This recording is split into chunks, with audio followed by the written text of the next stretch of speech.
से कनाडा में Punjabi singer AP Dhillon के घर के फायरिंग मामले के बारे में ये खबर है। 2 सितंबर को कोलवुड इलाके में फायरिंग हुई थी और कनाडा पुलिस इस मामले की जांच कर रही है।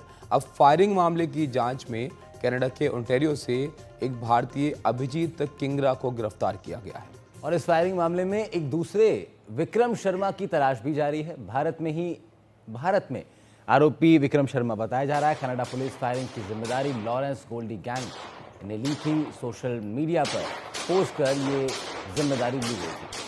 तो कनाडा पुलिस अब पूरे मामले की जांच पड़ताल कर रही है। तस्वीरें हम आपको दिखा रहे हैं। पंजाबी सिंगर एपी ढिल्लन के घर के बाहर ये फायरिंग का मामला। 2 शख्सों की इसमें आरोपी माना गया है। एक शख्स विक्रम शर्मा की तलाश जारी है और दूसरे व्यक्ति को भी आरोपी के तौर पर देखा गया है।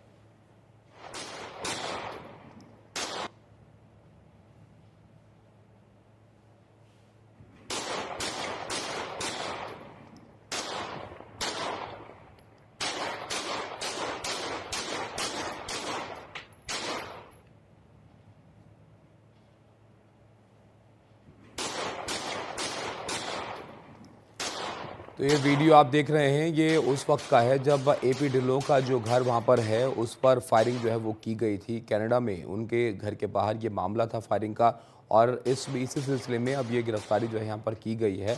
कनाडा पुलिस इस मामले को देख रही है और ओंटारियो से एक भारतीय अभिजीत किंगरा को गिरफ्तार किया गया और एक विक्रम शर्मा की तलाश की जा रही है, जो बताया जा रहा है कि भारत में यहाँ पर हो सकता है।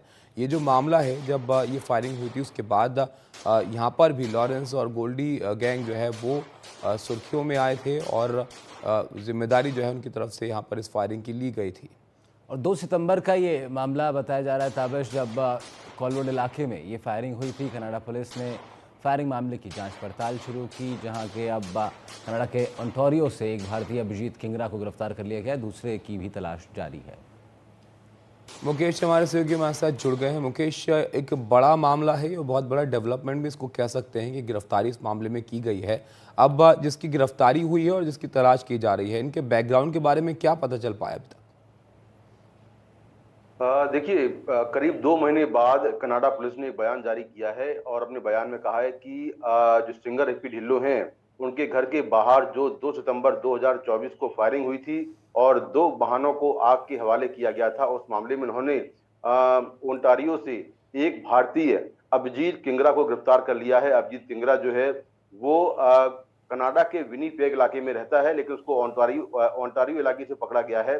और पुलिस के मुताबिक इस मामले में एक और भारतीय विक्रम शर्मा की तलाश जारी है। विक्रम शर्मा के बारे में कनाडा पुलिस को जानकारी मिली है कि वो फिलहाल इंडिया में है, ऐसी जानकारी मिली है। तो कनाडा पुलिस ने अपना एक बयान जारी किया है और ये भी कहा है कि विक्रम शर्मा के बारे में किसी को कोई सूचना मिले तो वो पुलिस के इन नंबरों पर उसकी जानकारी दे।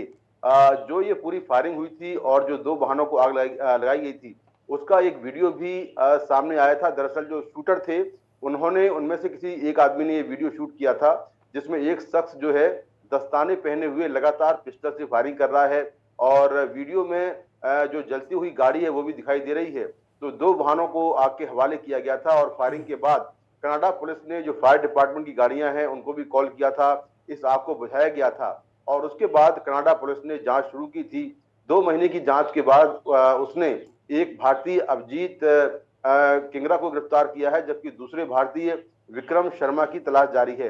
इस पूरी फायरिंग के बाद जो है रोहित गुजारा, गोल्डी बराड़ और लॉरेंस बिश्नोई गैंग ने सोशल मीडिया पर एक पोस्ट किया था और पोस्ट में कहा था कि इस पूरी फायरिंग की जिम्मेदारी वो लेते हैं, जो उनके खिलाफ काम करेगा उसका अंजाम यही होगा। लेकिन जो फायरिंग हुई है, जिस तरह से जो सिंगर हैं उनको किसी तरह से कोई नुकसान नहीं पहुंचाया गया, केवल उनके घर के बाहर फायरिंग हुई थी। उससे ये लगता था कि इस फायरिंग का मकसद सिंगर को डराना था, क्योंकि वारदात के वक्त जो एपी ढिल्लो हैं वो घर के अंदर ही मौजूद थे और इसके बाद उन्होंने एक बयान भी जारी किया था जिसमें उन्होंने कहा था कि वो सेफ हैं। तो इसका मकसद जो है सिंगर को डराना था और जानकारी ये मिली थी कि जब ये फायरिंग हुई थी उसी वक्त कनाडा में एक ज्वेलर हैं उनके घर भी फायरिंग हुई थी, जिसकी जिम्मेदारी भी रोहित गुजारा, गोल्डी बराड़ और लॉरेंस बिश्नोई गैंग ने ली थी। उस मामले की जांच भी कनाडा पुलिस कर रही है। तो फिलहाल इस मामले में 2 भारतीय शिकंजे में आए हैं, जिसमें एक भारतीय की तलाश जारी है और फिलहाल इसके तार आगे कहां जुड़ेंगे जांच में ये देखना होगा। लेकिन इस घटना की जिम्मेदारी लॉरेंस बिश्नोई, रोहित गोदारा और गोल्डी बराड़ ने ली थी।